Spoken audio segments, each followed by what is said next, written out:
Olá, eu sou a Flávia Rangel e me coube aqui no Projeto Trilhas falar com vocês sobre as lesões benignas do esôfago.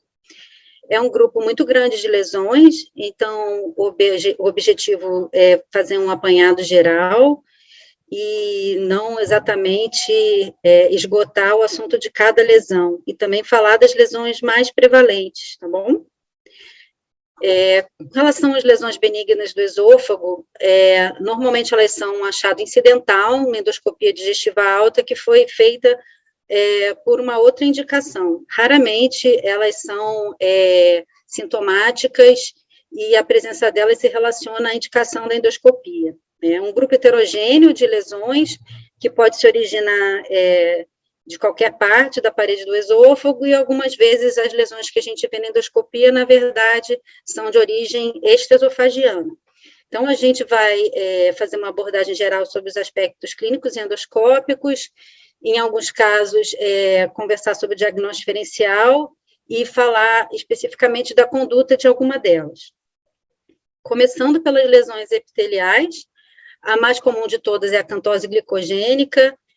A mucosa gástrica heterotópica também é uma lesão que a gente vê com uma certa frequência, e os demais que a gente colocou aí, como papiloma escamoso, pólipo hiperplásico, glândula sebácea ectópica e xantoma com uma frequência menor, e vamos conversar um pouquinho sobre cada um deles.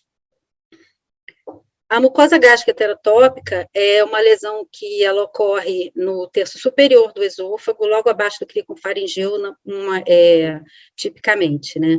A gente vai ver uma lesão de, normalmente, cerca de 10 a 12 milímetros, de forma ovalada ou arredondada, composta por uma mucosa alaranjada, salmão, típica de mucosa gástrica, que vai contrastar em relação à mucosa pálida e rosada do esôfago. Nessa imagem da direita, a gente está vendo uma cromoscopia virtual, nesse caso o FACE, mas qualquer um dos tipos de cromoscopia virtual que a gente tem atualmente, o NBI, o BLI, a gente vai ter um contraste e vai ver bastante bem essa lesão. É uma lesão benigna, com risco praticamente nenhum de malignização. A gente, por vezes, não a vê no começo do exame e vai notar a presença e fazer esse diagnóstico quando estiver fazendo o exame da retirada do aparelho, o exame mais detalhado do esôfago. Se você for fazer a cromoscopia com o Lugol, vai ser uma lesão iodo negativa. Raramente ela está associada a algum sintoma, quase sempre é um achado incidental. Alguns artigos relacionam a presença dela à presença de disfagia, globos, ou às vezes regurgitação, pirose, podendo estar associada à secreção dessas células aí, que são normalmente ou de um epitélio gástrico foveolar, ou foveolar mais glândula fúngica.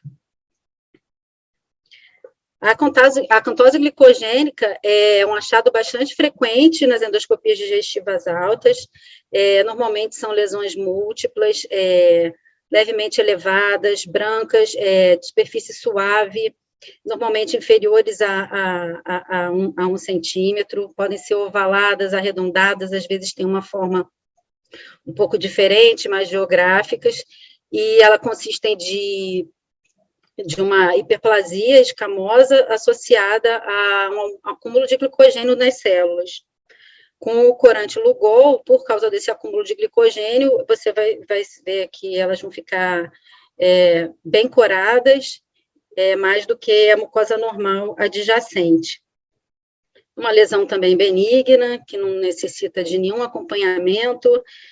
No passado, achava-se que estava relacionado com refluxo esôfago-gástrico, mas o tratamento do refluxo não faz essas lesões regredirem. Aqui estão outras imagens de acantose glicogênica, com menos lesões, aqui à direita e à esquerda, mas é um achado bem típico. Bom, outras lesões benignas do esôfago epiteliais. O pólipo hiperplásico na verdade, uma elevação, um edema normalmente localizado no terço distal do esôfago, na junção esôfago-gástrica, por edema, uma reação inflamatória, a biópsia vai mostrar um infiltrado inflamatório, ele está relacionado à presença do refluxo esôfago-gástrico ou a outros tipos de reação inflamatória, a presença, por exemplo, de uma impactação por comprimido, no local que foi feita uma polipectomia anteriormente, ou uma anastomose cirúrgica, e normalmente o tratamento com bloqueador de bomba de próton, no segmento você vai ver que essa lesão já desapareceu. A gente tem que fazer um adendo, quando a gente acha uma lesão polipoide nessa localização, mesmo que seja esse aspecto, mas no contexto de uma mucosa de Barrett, que aí você já não vai mais olhar esse pólipo, mesmo que a biópsia tenha dado um pólipo hiperplásico, você vai ter que ver se você tem um diagnóstico de esôfago de Barrett, que você já não vê mais como uma lesão benigna, só para acompanhar e tratar o refluxo, mas você vai ter que ressecar esse pólipo. O papiloma escamoso não é uma lesão frequente, embora também não seja raríssima, é uma lesão polipoide normalmente pequena, única, normalmente em terço distal, de aspecto verrucoso, que está relacionado presença de refluxo, é uma das etiologias pensadas, e também a presença de infecção pelo papilomavírus, pelo HPV, embora isso não esteja relacionado em todos os casos descritos, né? Se você tem uma lesão mais cervical, mais de esôfago proximal, um número maior de pólipos, é mais frequente estar relacionado com HPV. O papiloma escamoso é uma lesão benigna, mas existe registro na literatura de malignização. Então, é uma lesão benigna, mas que você tem indicação de ressecar. Normalmente são lesões pequenas, por vezes uma parte da lesão parece que fica meio solta da mucosa, é uma lesão muito fácil de tirar com a pinça de biópsia, lesões maiores você pode tirar com uma alça de polipectomia. Os xantomas são lesões que são muito mais comuns no estômago, mas também são descritas eventualmente no esôfago, normalmente são lesões únicas, embora nessa imagem que a gente esteja vendo sejam lesões múltiplas. Já uma lesão pouco elevada, de coloração mais amarelada, tem os bordos nítidos, mas de contorno arboriforme, e, na verdade, é um depósito de gordura dentro de estiócitos na camada mucosa, e é isso. A glândula sebácea ectópica é uma lesão muito pouco frequente. Na minha vida de endoscopista, eu posso dizer que eu acho que eu nunca fiz esse diagnóstico, só achado de livro mesmo. Ela pode variar de lesão única a múltiplas lesões, como a gente está vendo nessa imagem ao lado, e também uma lesão benigna, sem qualquer risco de malignização, não precisa de nenhum segmento, assim como o xantoma também não precisa de nenhum segmento. A gente vai ver outras imagens agora, dessas lesões epiteliais, e o que a gente pode perceber é que, apesar de cada uma delas ter uma característica específica de coloração, de contorno, de quantidade, de localização no esôfago, por vezes pode gerar alguma dúvida, elas podem se assemelhar.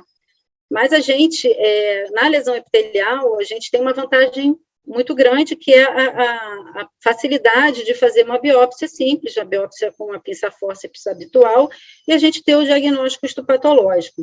A gente está vendo aqui, por exemplo, aquela imagem prévia que eu já tinha mostrado para vocês, da glândula sebácea ectópica nessa apresentação completamente espraiada ao longo do esôfago, como ela se assemelha, por exemplo, à esofagite eosinofílica com microabscessos. Mas isso tanto o contexto clínico, né, com a indicação do exame, como a realização de biópsia, a gente já fecha o diagnóstico. A candidíase também é uma lesão infecciosa que é muito simples, né, o reconhecimento, mas em caso de dúvida também a colheita de material faz a gente ter o diagnóstico preciso. Mas é importante a gente saber essas lesões que são semelhantes umas às outras, até para no nosso laudo, na nossa conclusão, a gente descrever a lesão e sugerir algum diagnóstico diferencial, aguardando o histopatológico. Aqui são outras imagens de papiloma, comparando ao xantoma, né? Aqui, essa imagem são de várias lesões associadas, isso aqui também é um papiloma, mas no aspecto endoscópico um pouco diferente do que a gente costuma ver habitualmente. Então, nas lesões epiteliais, a gente vai fazer o diagnóstico clínico pelos aspectos, pela coloração, pela localização, e a gente vai lançar a mão do histopatológico quando a gente vai firmar esse diagnóstico de certeza. O papiloma escamoso a gente deve ressecar pelo esse risco pequeno, mas existente de malignização, e o pólipo hiperplásico, fora do contexto do Barrett, é tratar com bloqueador de bomba de H12, e normalmente ele desaparece, regride, né? As lesões benignas do esôfago subepiteliais, elas se colocam um pouco mais trabalhosas no diagnóstico. É uma incidência muito pequena, a maior parte dessas lesões também é assintomática, são achados de endoscopia, ou então são achados de exame de imagem, uma tomografia de tórax, uma ressonância de tórax, e aí sim vão fazer uma endoscopia para investigar essa lesão que foi encontrada. Normalmente elas são assintomáticas, e a maior parte delas, das lesões subepiteliais encontradas no esôfago, é lesão benigna. As lesões neoplásicas do esôfago são, em sua grandíssima maioria, o carcinoma escamoso e o adenocarcinoma do esôfago do terço distal. Quando existe o sintoma mais comum é a disfagia, quando as lesões são grandes e causam obstrução, ou, porventura, algum tipo de lesão que vai causar uma desmotilidade esofagiana. As outras sintomas mais comuns seriam a dor torácica, pirose, sintomas respiratórios por compressão da lesão de estruturas adjacentes, como traqueia e brônquio, ou regurgitação, causando broncoespasmo, ou mesmo em algumas lesões um tanto quanto bizarras, que podem ser a lesão ser regurgitada e causar obstrução. Raramente as lesões subepiteliais benignas do esôfago são ulceradas e cursam com ulceração e com sangramento. A característica mais típica de uma lesão subepitelial é que a mucosa que ela recobre está íntegra, né, semelhante à adjacente. Então, um método que vai ser primordial para a gente fazer o diagnóstico dessa lesão vai ser o ultrassom endoscópico, e também vai ser possível colher material quando tiver indicado. Os guidelines mais atuais indicam, os europeus e americanos indicam que sejam biopsiadas todas as lesões esofagianas subepiteliais maiores que 2 centímetros. Os japoneses são mais cautelosos e indicam que é necessário uma biópsia de todas as lesões subepiteliais acima de 1 centímetro. A ressecção vai ser necessária de acordo com o diagnóstico, né, se é uma lesão benigna com risco de malignizar ou não, ou se vai ser ou se é uma lesão que a gente não conseguiu diagnosticar ainda exatamente o que é. O método que vai ser utilizado para ressecar, quando indicado, vai depender da localização dessa lesão. As lesões de camadas mais superficiais são passíveis mais facilmente de tratamento endoscópico, e atualmente até mesmo lesões de muscular própria, dependendo do tamanho e da expertise do endoscopista e do local do serviço, podem também ser retiradas de modo endoscópico, né? Uma coisa que também é importante é ter informação e a caracterização dessa lesão subepitelial, se realmente ela é intramural ou extraesofagiana, e apesar do ultrassom também poder dar essa informação, claramente, para a avaliação de lesões extraesofagianas, normalmente a gente lança a mão de exames de imagem como tomografia e ressonância magnética. Dentre as lesões subepiteliais, o mais comum é o leiomioma, que é uma lesão benigna, que habitualmente cursa somente com acompanhamento, sem necessidade de nenhum tratamento, e ele representa cerca de 2/3 dos tumores subepiteliais esofagianos. Em seguida, o tumor mais comum é o tumor de células glandulares, e os tumores, o pólipo fibrovascular, tumor como chovanoma e linfangioma são raros, E os cistos de inclusão e retenção não são tumores, mas também são lesões subepiteliais que podem ocorrer e ter um aspecto endoscópico semelhante aos demais.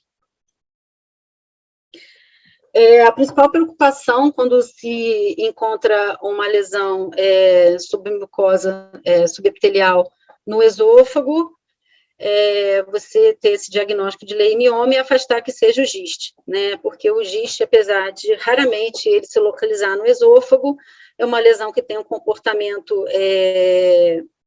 que tem uma chance bem maior de evoluir com malignização, por vezes até em lesões pequenas, a gente não tem essa conduta traçada tão mais certamente como os gistes gástricos em relação a tamanho, a mitose, né? No esôfago isso não está tão bem definido, então se você tem um diagnóstico de um giste esofagiano, a indicação, a princípio, é de ressecar, tá? Mas o leiomioma é um tumor subepitelial benigno, então ele tem um pico de incidência entre os 30 e 50 anos, tem uma predominância no sexo masculino. Como é um tumor de musculatura lisa, ele está mais presente no esôfago médio distal, já que no esôfago proximal a gente tem uma quantidade ainda grande de musculatura estriada. O diagnóstico vai ser feito pelo ultrassom endoscópico, mostrando uma lesão hipoecóica bem definida, principalmente localizada na muscular própria, raramente na muscular da mucosa, e o diagnóstico histopatológico, de certeza, será feito com a imunistoquímica, com a positividade para desmina e para a quitina do músculo liso do leiomioma, e negativo para a proteína C-KIT, que é o CD117 e CD34, que são marcadores presentes no GIST. Então, é um tumor benigno, que tem um risco muito pequeno de se transformar num leiomiosarcoma ou de já ser um leiomiosarcoma, dependendo das características endoscópicas e ultrassonográficas. Quando que a gente tem que ressecar um leiomioma? Quando ele causa sintomas, né? Quando você não conseguiu excluir pelos meios diagnósticos que sejam GIST, quando as lesões são maiores que 4 centímetros, e quando, por algum motivo, você quer evitar a necessidade de vigilância. Bom, mais comumente é o tumor de muscular própria, então a ressecção endoscópica só vai ser possível, dependendo do tamanho, ou pela tunelização, ou com o uso de clipes over the scope, como o padlock ou o Ovesco, e dependendo do tamanho, normalmente menores que 2 centímetros, para uso desses clipes, e num serviço de endoscopia terapêutica com endoscopistas experientes nesses procedimentos, ou cirurgia. No caso de leiomioma de muscular da mucosa, uma mucosectomia, um SD, seria suficiente para tirar de forma endoscópica e fazer uma ressecção completa. E são tumores que normalmente não recidivam no local da retirada. O segundo tumor epitelial benigno, subepitelial benigno mais comum no esôfago é o tumor de células glandulares. Ele já tem uma descrição de uma característica macroscópica mais típica, tem essa descrição como comprimido submucoso, porque ele tem essa coloração mais amarelada, por vezes até mimetizando um xantoma ou um tumor carcinoide. Ele é um tumor de origem de uma célula neural, da muscular da mucosa ou da submucosa, então ele diferentemente do leiomioma, que é mais comum vir da muscular própria, ele é um tumor de camadas mais superficiais do esôfago. Normalmente também ele está localizado mais frequentemente no terço distal e médio, uma faixa de idade de pico entre 30 e 60 anos, já com predomínio feminino em vez de masculino. Por ele ter essa característica de origem celular, de umas camadas mais superficiais, é descrito que é possível fazer, por vezes, o diagnóstico, você fazendo a biópsia sobre biópsia, e a imunistoquímica, você vai diferenciá-lo pela presença do positivo para o S100. No ultrassom endoscópio, que é uma lesão hipoecogênica, homogênea, em 95% dos casos de origem na camada muscular da mucosa e 5% da submucosa. O tumor de células granulares tem o risco de 1 a 3% de malignização, principalmente em lesões maiores que 4 centímetros, embora, em geral, eles sejam lesões pequenas. Você vai indicar ressecção por esse risco de malignização para lesões maiores de 1 centímetro, para lesões sintomáticas, para as lesões que estejam crescendo rápido ou que no ultrassom endoscópico tenham sinais de infiltração. E você vai poder retirá-lo com uma mucosectomia, com SD, e provavelmente ressecá-lo com margens livres, né? E nesse caso, como ele tem esse risco de malignização, lesões menores, talvez seja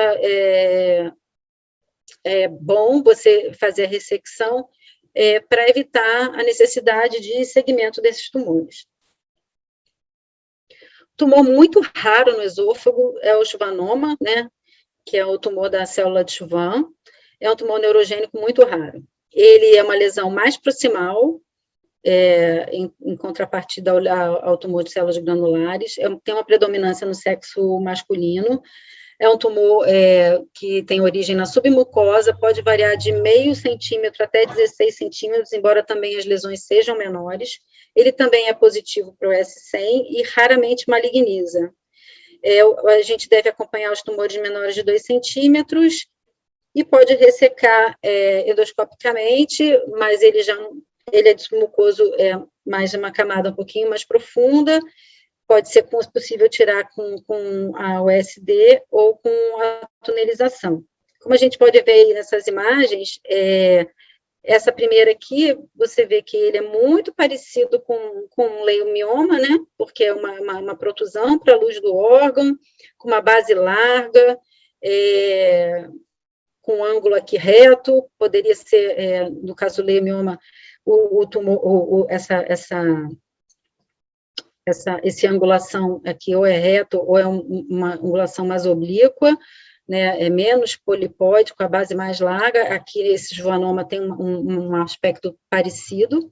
Aqui embaixo já tem uma certa translucência, né, o que a gente pode ver, uma característica que a gente pode ver mais com os linfangiomas ou também com os cistos de retenção.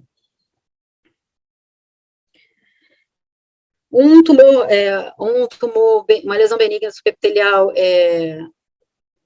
que não é comum é o lipoma ou pólipo fibrovascular. Atualmente, esses pólipos são chamados de pólipo fibrovascular, que pode ter o predomínio de tecido gorduroso, de tecido fibroso ou tecido vascular, e de acordo com o conteúdo desse pólipo patológico, ele vai predominar um nome ou outro, né? Ele também pode se apresentar de maneiras diversas. Um lipoma com essas características, parecido até com um lipoma de colo, né, coberto com uma mucosa de aspecto íntegra, de aspecto normal, mas com a coloração mais amarelada. Se você aperta com a pinça, vai ter o sinal do travesseiro, ele vai ser macio, vai fazer uma depressão. Quando você... Opa, deixa eu voltar aqui.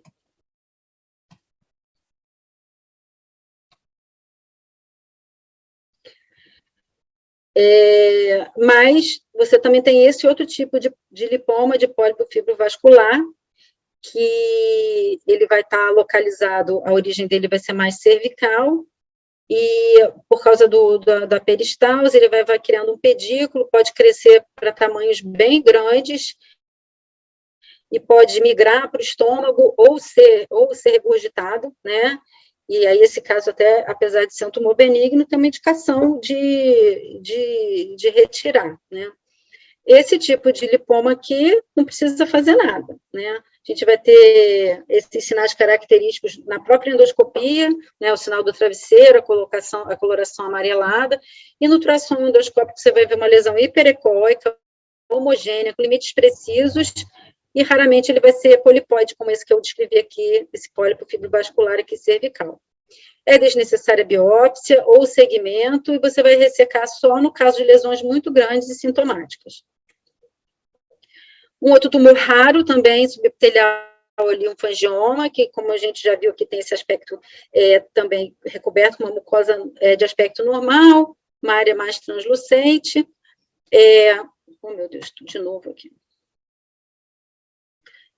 Tem presente numa ampla faixa de idade, é mais comum no sexo masculino, mais comum no esôfago distal, tem um tamanho, às vezes, um pouquinho maior, de 2 a 3 centímetros, tem essa característica da transparência, e no ultrassom endoscópico ele tem um padrão microcístico, localizado na lâmina própria ou na submucosa, e não acomete nunca muscular próprio, né, porque ele vai ser no lugar onde tem tecido linfático.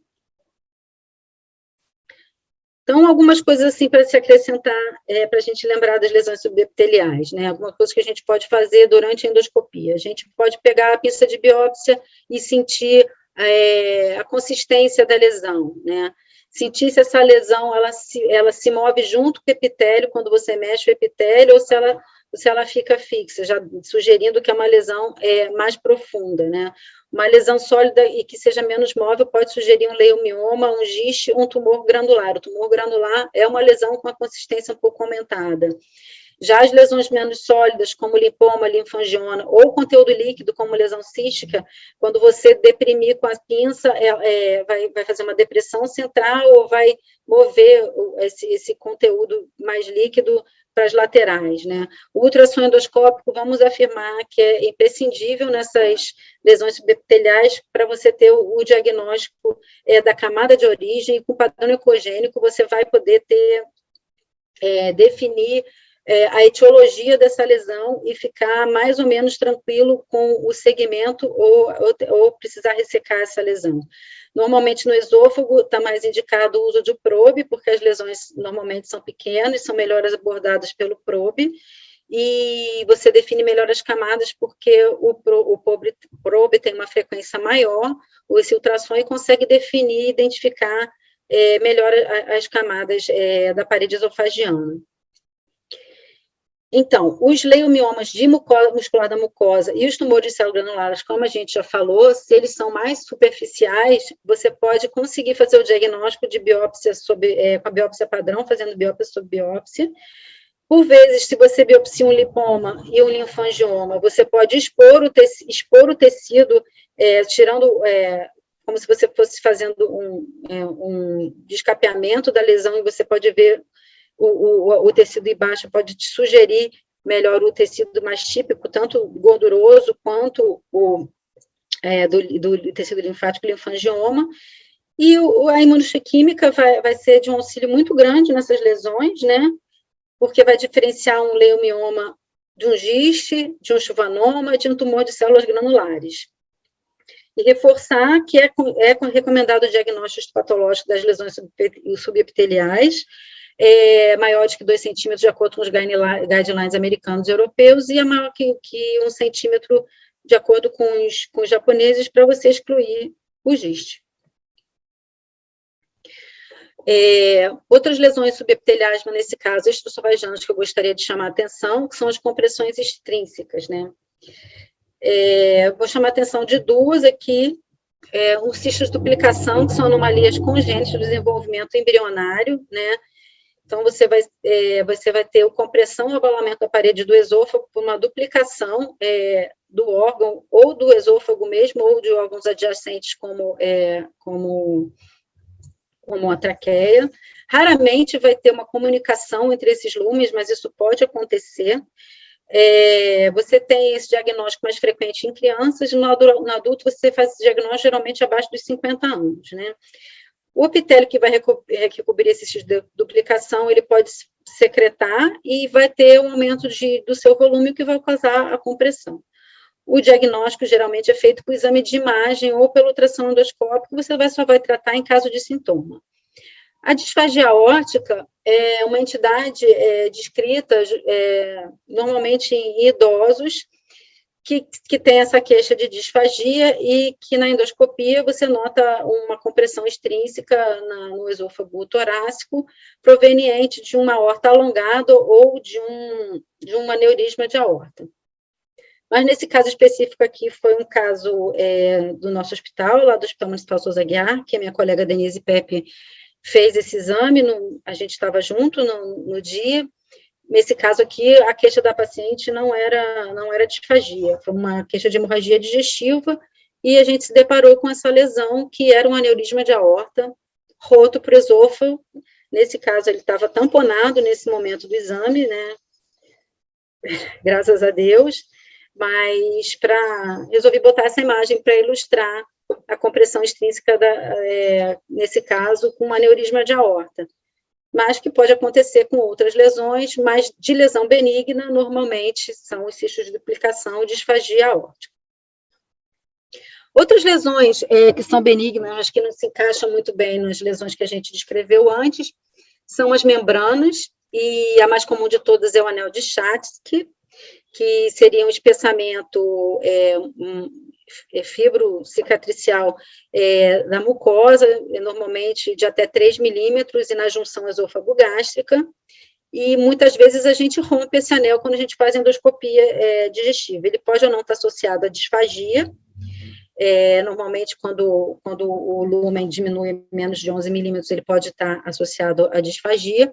Nesse caso aqui específico dessa imagem que a gente está vendo aqui, foi um caso de impactação alimentar, e após a gente ter empurrado o corpo estranho alimentar para a câmara gástrica, a gente, fazendo o exame do esôfago, a gente se deparou com esse anel aqui, rompido aqui às 2, 3 horas. É uma lesão benigna, normalmente associada à presença de hérnia de hiato e refluxo esôfago-gástrico. A síndrome de Plummer-Vinson é caracterizada pela tríade de disfagia de membranas, normalmente no terço superior esofagiano, e de anemia ferropriva. Atualmente é muito raro da gente ver a síndrome de Plummer-Vinson. Isso aqui é uma imagem que a gente está vendo as membranas, e às vezes é necessário dilatação para a resolução da disfagia. As lesões vasculares são de muito fácil diagnóstico, né, porque são lesões submucosas, mas a coloração e a característica de protusão para a luz, a gente consegue facilmente ver que é uma lesão vascular, né, a gente não deve biopsiar, né, por causa da natureza da lesão e risco de sangramento. Raramente a gente pode fazer o diagnóstico diferencial de um hemangioma, que é um tumor vascular. Com a ectasia venosa já seria mais frequente em idosos. É muito frequente a gente ver áreas esparsas no esôfago, principalmente no terço superior, de áreas de ectasias venosas. O diagnóstico diferencial com varizes esofagianas de pequeno calibre ou incipientes, a gente tem que colocar como um diagnóstico diferencial, mas também tanto o contexto clínico quanto a característica das varizes, de serem no terço distal, as de pequeno calibre e incipientes, serem mais de um cordão, retilíneas, você consegue diferenciar bastante facilmente. E as varizes downhill, que na verdade não seriam por hipertensão em porta, mas por uma obstrução de veia cava superior, também são tipicamente no terço superior, e a gente consegue fazer, pelo contexto clínico, a diferenciar uma coisa da outra. Os divertículos de esôfago podem ser de pulsão ou de tração, né? Os divertículos de pulsão, que estão relacionados a uma fraqueza da parede e um aumento da pressão dentro do órgão. O mais frequente, mais comum, é o divertículo de Zenker, que ocorre na área do crico faringeu. A gente não vai falar dele aqui. Tem o divertículo epifrênico, que já seria no terço distal. Tem um outro divertículo de pulsão também, que é mais raro, que é no terço médio, que é um epônimo que, infelizmente, eu esqueci o nome agora. E o que a gente costuma ver mais frequentemente no terço médio do esôfago, no esôfago torácico, são os vestículos de tração, como essa imagem que a gente está vendo aqui, que muito frequentemente é causado por doenças inflamatórias pulmonares, infecciosas, como a tuberculose ou a histoplasmose, com fibrose e tração da parede esofagiana. Eu deixo aqui a sugestão de três artigos que são de acesso livre, pelo PubMed, para vocês lerem mais sobre essas lesões, que a gente fez uma explanação mais, não tão profunda, né, das principais. Obrigada, espero que vocês tenham feito bom proveito.